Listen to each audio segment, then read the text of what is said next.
छियासी। श्री राग महल्ला पंजवा। उद्यम कर हर जापना, वड भागी तनखाट, संत संग हर सिमरना, मल जन्म जन्म की काट। गुरु जी वाणी में बता रहे हैं कि आज मनुष्य जितना संसार के बारे में जानता है, संसार के व्यापार, संसार के बाहर के विकास के बारे में जानता है, स्कूल कॉलेज यूनिवर्सिटियाँ जितनी ज़्यादा खुल गई हैं, मनुष्य बुद्धिजीवी तो बहुत बन गया है और समझदारी उसकी बाहर की तो बहुत आई है और उसके लिए उसने परिश्रम भी किया है।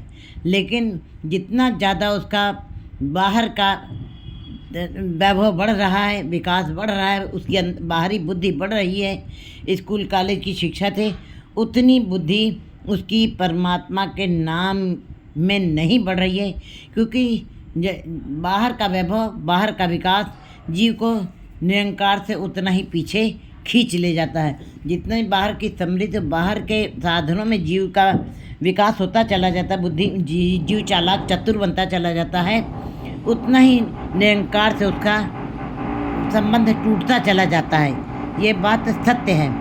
उद्यम कर हर जापना, उतना उद्यम वो परमात्मा के लिए नहीं कर पाता है और ये उद्यम करना बड़ा ही मुश्किल है, बड़ा ही मुश्किल है। करोड़ों में एक आध गुरु नानक, एक खेल कठिन है किन्हों गुरमुख जाना। ये नाम जपना, इसके लिए उद्यम करना, इसके लिए कोशिश करना, प्रयास करना, ये बहुत ही मुश्किल है। संसार के सारे जीव मिल करके परमात्मा का नाम नहीं जप सकते, बहुत कठिन है, बहुत कठिन है। उसकी मेहनत करना, उसके लिए श्रम करना, और दो लोग मिल करके सारे संसार के धंधे भी कर सकते हैं। आज इतना बाहरी विकास हो गया है। गुरु जी यही इस पहरे में बता रहे हैं कि ये परमात्मा के नाम का उद्यम करना, परिश्रम करना, मेहनत करना बहुत ही कठिन काम है। नाम का धन की घालना करना बहुत ही कठिन है। संत संग हर सिमरना, मल जन्म जन्म की काट।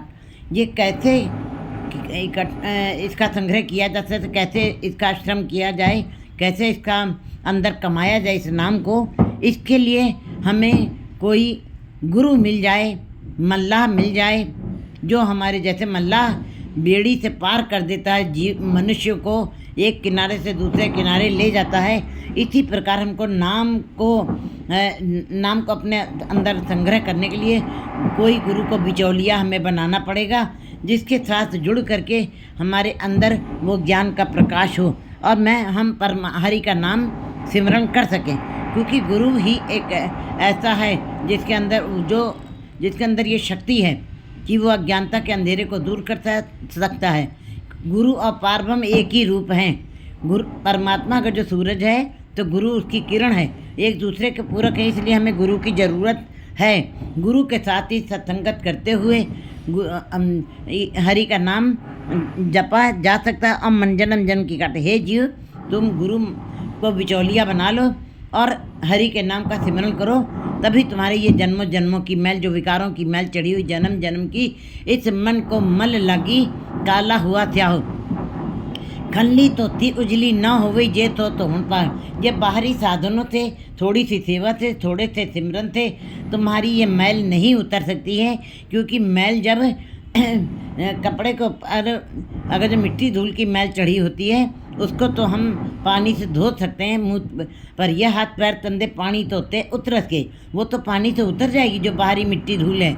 लेकिन मुँह पर लिट्टी कपड़ों, जब कपड़ों के ऊपर मैला चढ़ गया है, पलीत हो गए कपड़े, उसके ऊपर साबुन का रगड़ा लगना जरूरी है। इसी प्रकार विकारों की मैल जब चढ़ गई है, पर यह मत पापा के संग ओ तो पै नामे करम। अब बाहरी थोड़ी सेवा, बाहर थोड़ा सा पाठ सिमरन करने से ये मैल नहीं उतरेगी। क्योंकि विकारों की मैल जन्मों जन्मों से चढ़ी हुई है। जैसे कि तेली का कपड़ा जो उसके तेल के टीन के ऊपर रखा रहता है, जब वो मैला हो जाता है, तेल से भर जाता है, चिकना हो जाता है, उसको साबुन का रगड़े से भी नहीं धोया जाता, चाहे 100 बार उसको धोया जाए, वो साफ नहीं हो सकता है। इसीलिए वो तेली जो है नया कपड़ा ला के रख देता है, उसके पास साबुन का रगड़ा लगाना व्यर्थ होता है। इसी प्रकार अब ये बाहरी साधनों से ये मैल नहीं उतरनी है, क्योंकि मैल जन्मों जन्मों की काली हो गई आत्मा मैल से, पापों से मैली हो गई। इसके ऊपर गुरु मल्लाह, गुरु बिचौलिया बनेगा। गुरु के साथ जुड़ करके जो ईश्वर का नाम जपा जाएगा, उसी से ये सारे मैल कट सकती है। इसलिए हमें गुरु करना जरूरी है। गुरु विकारों को दूर करता है, गुरु ज्ञान का प्रकाश करता है, गुरु विकारों की मैल को दूर करता है।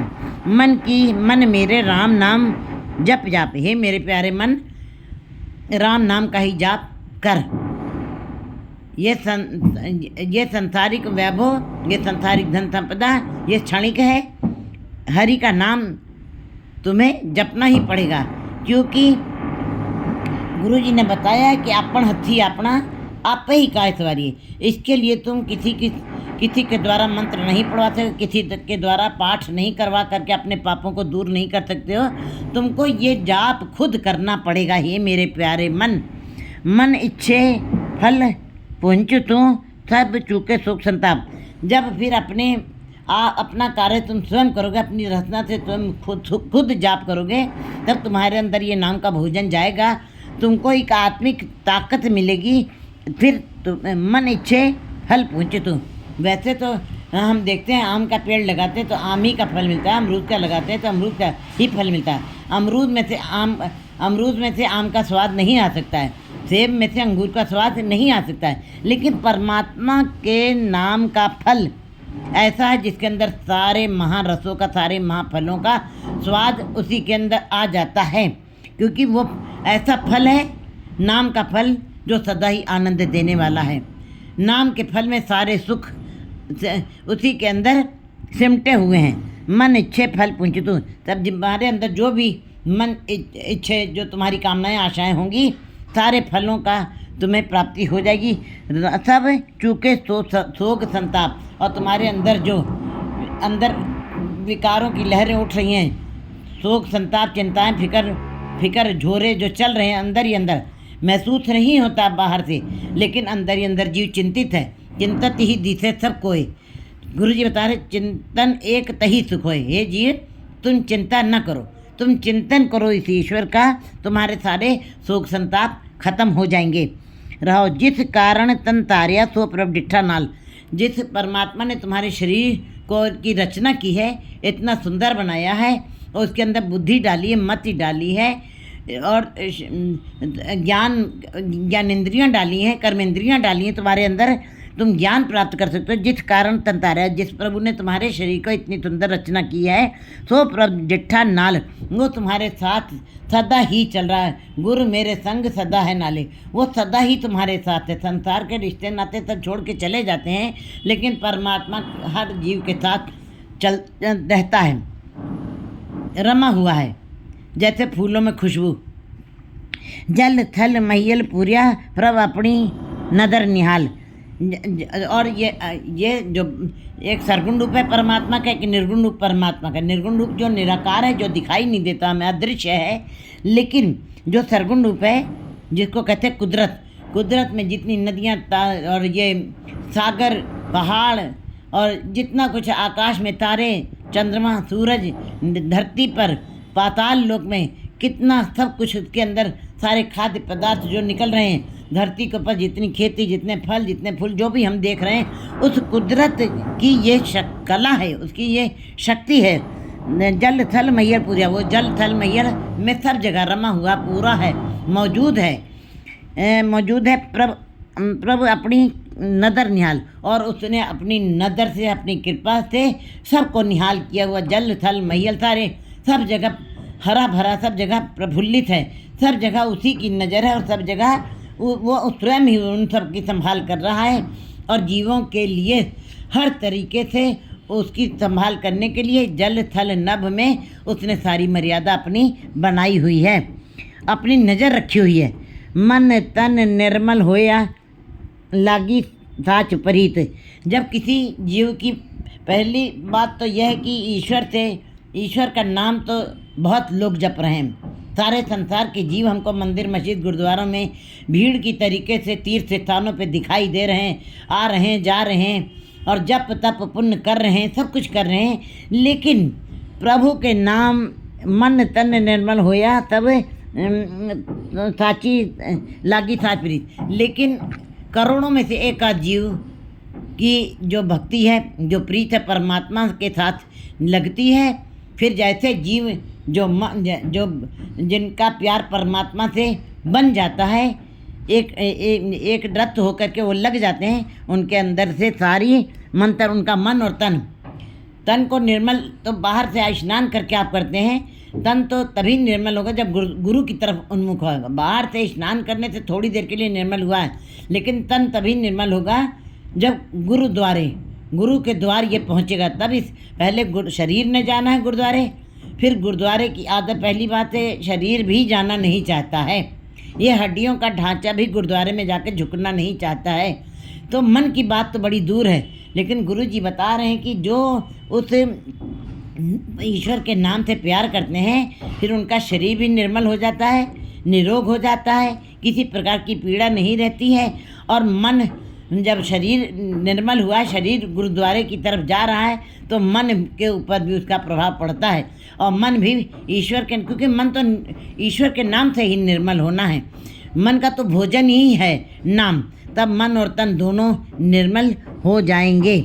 लागी साच प्रीत, जब सच्ची प्रीत लग जाती है किसी की, चरण पजे पारब्रह्म के सब जप तब तिन्हीं कीते।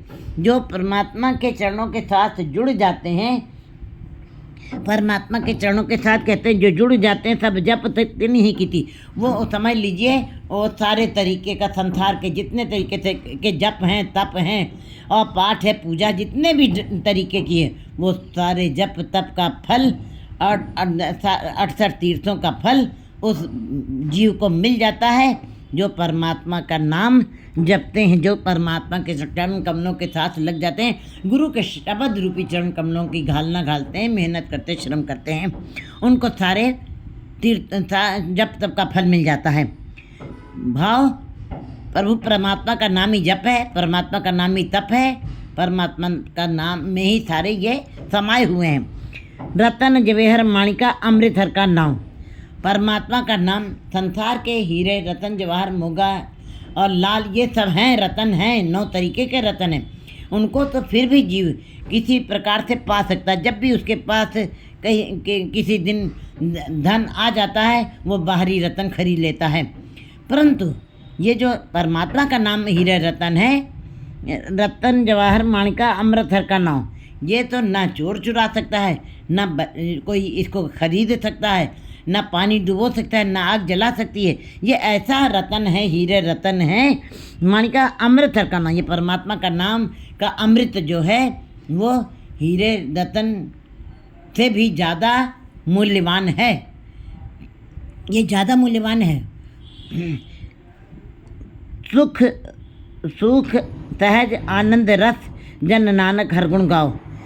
गुरु जी कहते हैं कि जो हरि के गुणों का गान करते हैं, वो सदा सुख में रहते हैं, उनके अंदर सदा आनंद बना रहता है, सदा आनंद रहता है। और उनकी अवस्था सहज माने स्वभावता ही वो टिक जाते हैं, स्थिर हो जाते हैं, वो समाधिस्थ हो जाते हैं, उनके मन में हलचल नहीं रह जाती, वो केवल ईश्वर के साथ ही उनका ध्यान बना रहता है। 4-17-87